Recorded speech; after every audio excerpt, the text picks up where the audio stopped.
to First Talk Live. I'm Pastor Jay. This Wednesday morning, it is so good to be joining you all who are able to tune in this early with me. For those of you who will be tuning in later, let me just extend my welcome to you as well. It's always a pleasure to have this time with you. And this morning, I want to share a message to you that's titled The Real Entanglement. Kind of a fun title, being that we've all been educated to what the new definition is of entanglement. But I want to speak to you about the biblical definition of entanglement. This morning, as we talk about this is a real important subject matter, because many of us in our walk, our daily walk of faith, our daily walk with God, and the growth and development of our personal lives, we tend to find that there are moments, and sometimes prolonged moments, where we become hindered in our progress. We become really paralyzed in our movement forward. And one has to ask the question, why? What causes my growth? What causes this in my progress as a son, daughter of God, and the change of my life that He's purposed me to continue in and continue to develop? Well, there's a scripture found in Hebrews that I want to share with you. It's Hebrews 12:1. It says this: "Therefore, since we have so great a cloud of witnesses surrounding us, let us also lay aside every encumbrance or useless burden, and the sin which so easily entangles us, and let us run with endurance the race that is set before us." First of all, there's a couple things I want to highlight about this verse, this passage, as I share this time with you this morning. One is that the writer of Hebrews likens this journey, this experience of faith, as a race that we run. And like any race that we begin, it's always the intention, it's always the purpose or the mission to complete that race. And sometimes that race can become very difficult to press on and press through.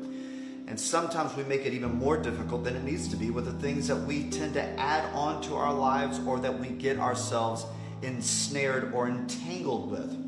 And so the writer here of Hebrews warns against this. And in the first part of the verse, he says to lay aside every encumbrance or useless burden. And I want to share with you real quick, what does the writer mean of useless burden? Well, there's a couple of them I want to highlight for you. One is those things that we take upon ourselves that we cannot change.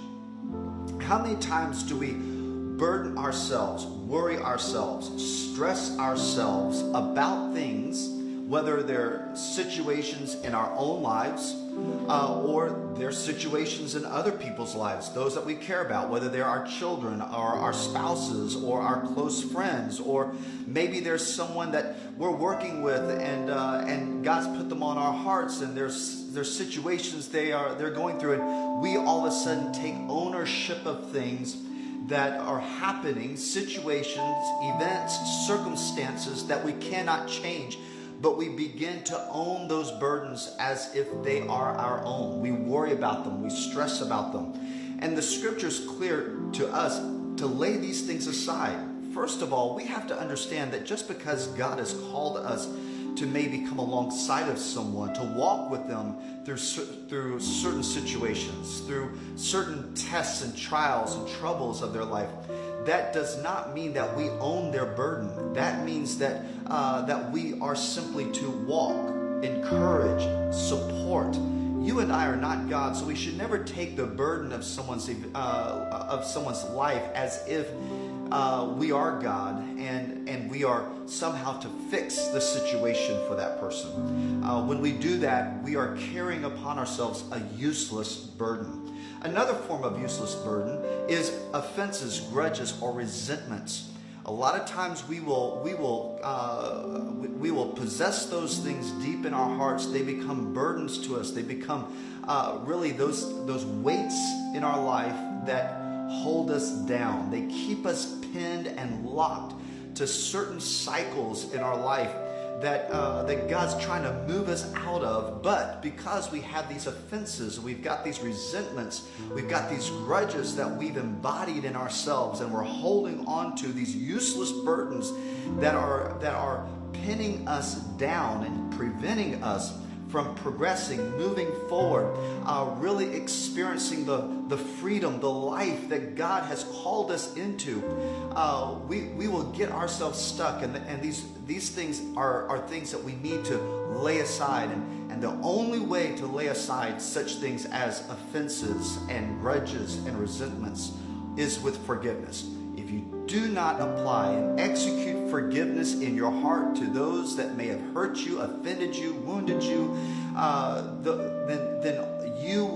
then you will assign yourself to that person. Everything they do or don't do, every word they say or don't say, you will begin to take, and you'll begin to find that you'll find yourself thinking that they're constantly talking about you, that everything that happens to their life good, you become embittered by. Anything that happens bad, you feel vindicated by.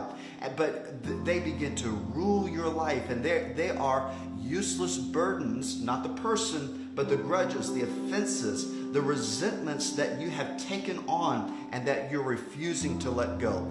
Those are holding you back. Now, the third is this: the baseless dislike and hostility of others. This is huge, especially in a day and age where we're trying to get people's attention, where we are trying to get people to like us. We want people to like our statements, and we want people to like our pictures, our posts, and we live in a day and age where that is something that we thirst for. There's a deep appetite for these things, but when people don't like us or people are hostile to us and we don't know why, then we tend to work even harder trying to earn their favor, gain their like. You need to stop. You just have to accept the fact that there are people that will come across your path that will not like you. And you're going to have to learn how to grow from that person. Not come to a place where you're offended, resentful, or embittered, but where you learn to grow from that person. If you don't, then your captivity to a need for their attention will slow you down. It will hinder you from progressing into what God's called you to move into. Your purpose, your calling, your ministry, even the assignments that God wants to entrust to you will not be released, and you will not become aware of them and the opportunities there because of these encumbrances, these useless burdens that you've taken on yourself and upon yourself. And then the writer of Hebrews says this. He says to also lay aside the sin that so easily entangles us. And I want to emphasize the word easily, because something that happens easily is something that we find is familiar. These are patterns, these are behaviors, these are thought processes that we have embraced, that we have justified, that have become very much a part of our existence. They are habitual in our life, and we need to become aware of them. We need to become aware of them in our hearts, because that's where that sin, that's where it lies. That's where it exists. In fact, 1 John 5:17 says that all unrighteousness, meaning anything that is in conflict to the very nature and likeness of God, all unrighteousness is sin. So anything in your life, my life, in our hearts that are contrary to the very nature, the very image of God is sin. And then Mark 7:21 through 23, Jesus said this. He said, "For from within, out of a person's heart, come evil thoughts, sexual immorality, theft, murder, adultery, greed, wickedness, deceit, lustful desires, envy, slander, pride, and foolishness. All these vile things come from within. They are what defile you." And the writer of Hebrews is saying, and speaking to the believer, speaking to you and I who have made a profession of faith, who've called on Jesus to be our Lord and Savior, to deliver us, to free us from the captivity and enslavement of a sin nature. The writer of Hebrews says to lay aside these encumbrances, these useless burdens, to lay aside these sins that so easily entangle us. When you become entangled in something, you become immobile. You become immovable. You have no mobility. And that's what sin does. It gets us trapped. It gets us ensnared. It literally locks us in a place that God has not desired you and I to be. And sometimes what we do is we dismiss certain sins in our life because we're trying to compare our sin to someone else's sin. So when we compare our wrongs to the wrongs of someone else that we see as being more wrong than us, we tend to dismiss or excuse, sometimes even put the blame on someone else for the sin in our own heart and life. If we're doing that, if that's a common practice in your mind, if that's a common practice in the thoughts that you entertain in those moments that you're in the car by yourself, or you're sitting behind the computer screen, or you're sitting in your room, or you're washing the dishes, and those moments where it's silent, you're just left with the thoughts of your own head.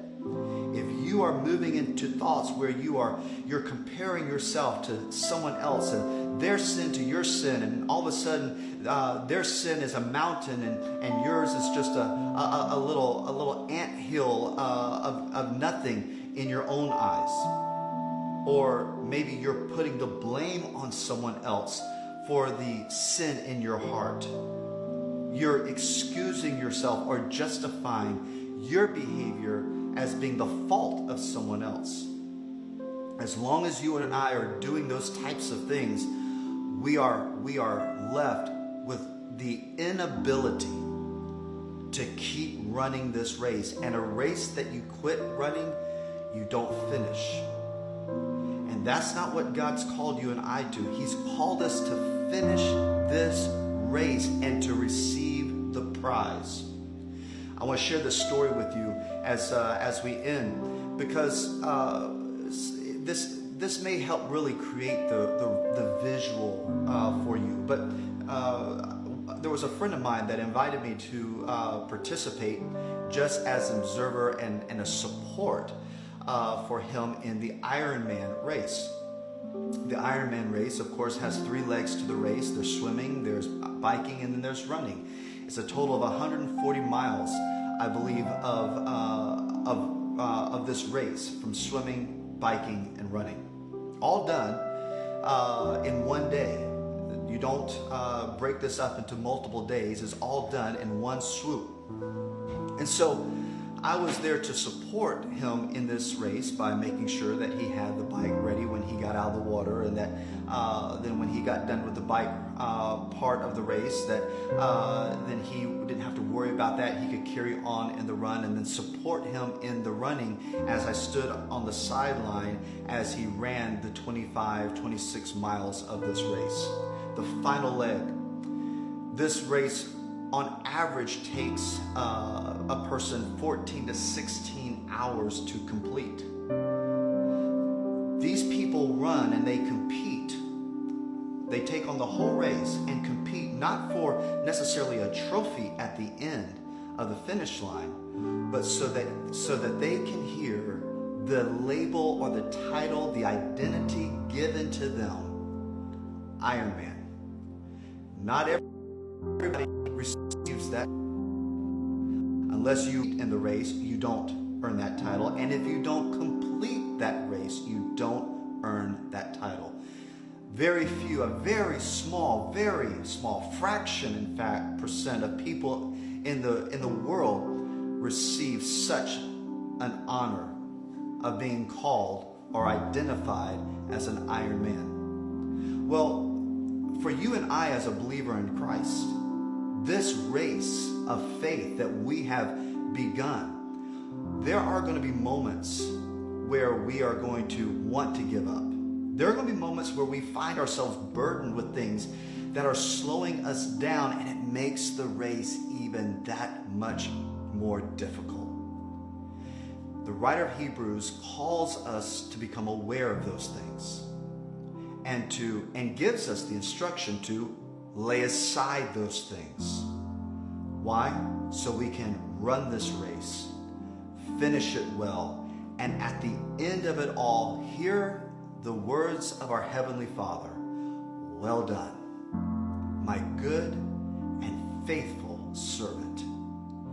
That is the honor that we will receive on the day we finish. But we've got to finish well. And the only way we finish well is when we run the race well.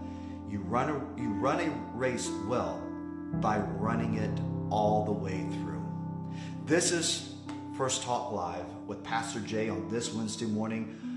The real entanglement, sin, is something that you and I need to become aware of and learn to put it off, to lay it aside, not excuse ourselves, not justify ourselves. We've also got to become aware of those useless burdens that we have taken on that are holding us down. When you do that, you'll find that this race is one that you can run much easier. It's a lot more fun to run, in fact, when you don't have these things that you are carrying or has you pinned and locked down. You can't run a race when your feet seem to be cemented to the ground. And that's exactly what happens when we take on these things. I want to ask you, if you would, to support this ministry by sharing this message with those on your social media. Pass this message along, share it with others. Let it be an encouragement to them so that those who find themselves in this position become aware of it, and they also then know what to do. Because if they don't, they'll stay locked. But if they learn, if they hear with the ears of the Spirit, they'll be set free to run the race that God's called them to run and finish it as He's purposed us to finish it. If you'd like to support Pastor Jay Ministries financially, we also we appreciate all of you who have done so and continue to do so. Those of you that God speaks to support, we appreciate you. We just look forward to the different things that are going on and the projects we have, and continuing to bring this message every Monday and Wednesday to you, so that you have a message that encourages you, that motivates you, inspires you, challenges you, and empowers you to live the life, the new life that we have in Christ, to live it successfully, prosperously. And that's our heart, that's our mission, that's our desire for you. And this is why we take this time and we're committed to you. I love all of you. You have a blessed week and weekend, and I look forward to tuning in with you again Monday morning at 6 a.m.